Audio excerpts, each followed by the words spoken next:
দেখো বস্তু কি নামতাছে নিচের দিকে, এবার আবার কি আছে স্যার এবার আবার এমজি জি, এবার আবার কি আছে প্রতিক্রিয়া বল আর আর প্রতিক্রিয়া বল না বিপরীত দিকে প্রতিক্রিয়া বলের কি কোনো কোনো করব sir MS MG cos θ MG cos θ cos θ। আর নিচের দিকে যেটা নামতাছে এবার আবার কি MG sin θ MG sin θ sin θ। বল বস্তুটা কিন্তু নিচের দিকে নামবো, তাহলে ঘর্ষণ বল কোন দিকে? স্যার ঘর্ষণ বল এদিকে এদিকে, তাহলে এফ কে এফকে ঠিক আছে এফ কে। এখন লব্ধি বল বের করো, বস্তুটা লব্ধি বল বের করো। বস্তুটার নামটাছে নিচের দিকে, বাধা দিতেছে কেনা এফকে এফ কে।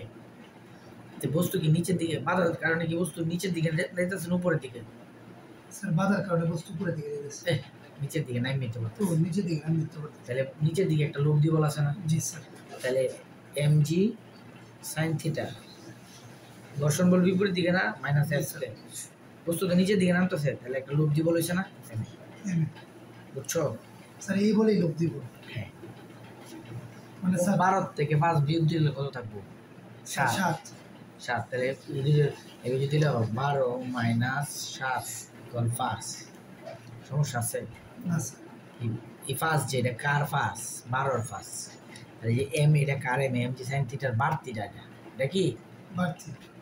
তুমি তোমার আমি 100 নিউটন বলে টানতেছি, তোমার আম্মু ধরো 200 নিউটন বলে টানতেছে। তোমার আম্মু 200 নিউটন বল প্রথমে কি করছে জানো? আমার 100 নিউটন বলে ড্যামেজ করছে, আর 100 নিউটন বলে তোমার টেনে লয়ে গেছে। ঘর্ষণ বল এটা টানতাছে এদিকে, এমজি সাইন থিটা প্রথমে ঘর্ষণ বলটা প্রতিরোধ করছে, কইরে পরে যে এম এটা পাইছে এম এতে নিচে নামতাছে। বুঝছো? জি স্যার।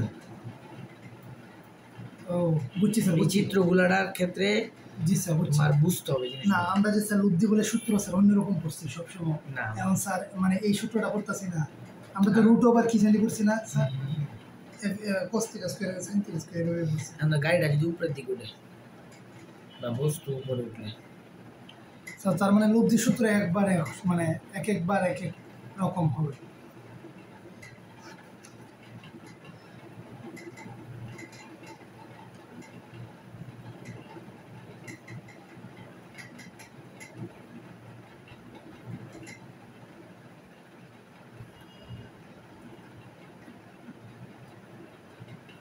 এবার আবার কি এমজি cos θ, এবার আবার এমজি sin θ।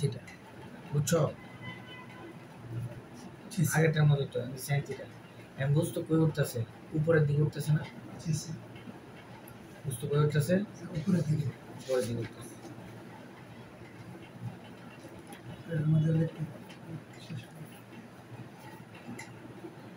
তাহলে ঘর্ষণ বল কোন দিকে কাজ করতেছে? বস্তু উপরের দিকে উঠতেছে, তাহলে এদিকে একটা এফ বল আছে। জি স্যার। এফ বল আছে না? আছে। বস্তু যে উপরে উঠতেছে তুমি কেমনে উঠাইতে পারবা? বল না প্রয়োগ করলে উঠাইতে হবে না? একটা এফ বল কাজ করতেছে, আর ঘর্ষণ বলটা কোন দিকে কাজ করতেছে? নিচের দিকে। নিচের দিকে না? এখন দেখো বস্তু তো উপরে উঠতেছে, দেখো তো নিচের দিকে কয়টা বল, উপরের দিকে কয়টা বল?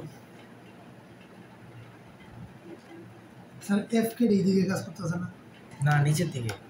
উপরে উঠতেছে, তাহলে ঘর্ষণ বল কোন দিকে? স্যার তার এই বলটা কি? এই বলটা তুমি বাইরে দিকে দিছো। জি স্যার উপরে উঠতেছে। বুঝছি স্যার বুঝছি। তাহলে লব্ধি বলের সূত্র কি হবে এটার ক্ষেত্রে? স্যার এফ যোগ এফ কে সমান এম। না এফ যোগ এফ কে কেমনে? F minus F K. হ্যাঁ তাহলে এদিকে তো আরো একটা বল আছে এমজি সাইন থিটা, তাহলে এফ কে যোগ MG sine theta. MG sine theta minus F. Minus F হইলে তো নিচের দিকে নামবো বস্তু, তাহলে F minus F K plus MG sine theta. MG sine theta মানে যেদিকে উঠবে এদিকের বলটা বড় ধরতে হবে, নাহলে দুপুরে উঠতে পারবে না। জি স্যার। তাহলে কি হবে? F minus F K plus MG sine theta, একটা লব্ধি বল থাকবে না? জি স্যার। M A. বুঝছো? জি স্যার। চিত্রগুলো বুঝছো? জি স্যার। তাইলে তুমি ঘর্ষণ বলে চিত্রগুলো বুঝলা, ঠিক আছে? তো চিত্রগুলো কোনো সমস্যা আছে কিনা? আচ্ছা বুঝছি স্যার, আবার একটু দাও, সমস্যা নেই স্যার, সমস্যা নাই। এক টাইপেরই তো, হুম, সমস্যা নেই।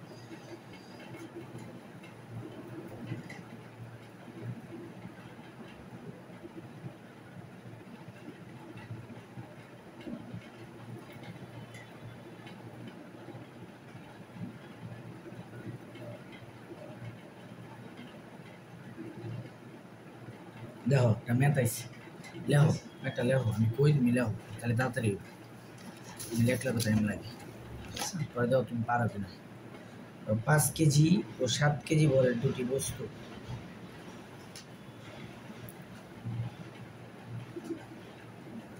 লাগছো জি স্যার, যথাক্রমে 5 মিটার ইনভার্সন এবং 6 মিটার ইনভার্সন বেগে